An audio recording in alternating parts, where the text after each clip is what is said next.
Welcome to The Know. I'm Ben Ernst. In a new holdings report, SEGA admits that their Sonic Boom spin-off games are the worst selling ever for the Blue Hedgehog and his friends. The Boom games consist of two titles, Rise of Lyric, which came out for Wii U, and Shattered Crystal, which came out for 3DS. Between them, they've only sold 490,000 copies. The last game in the series, Lost World, at least sold 710,000 copies. And it was pretty much universally panned by critics, at least for controls and level design. The last game in the series to break 1 million copies was also a spin-off, Sonic and AllStars Racing Transformed. That one sold 2 million copies, and for those unfamiliar with it, it took a spin on that Mario Kart series.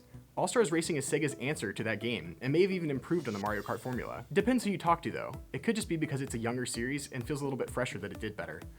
Again, with the downward trend, Transformed was a step down in sales from the first AllStars Racing, which sold 4 million copies.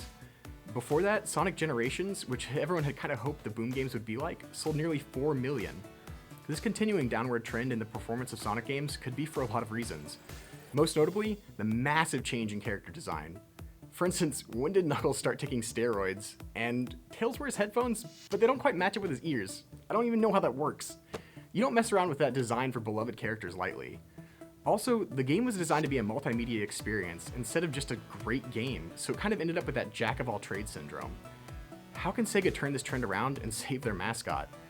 On one hand, spin-offs aren't all bad, as evidenced by the sales for AllStars Racing. But on the other hand, Sonic has definitely suffered in its core games. Possibly the answer to this would be to scale them back down to 2D. As hard as it is to admit, the best-selling game in the last 20 years is the mobile version of Sonic the Hedgehog.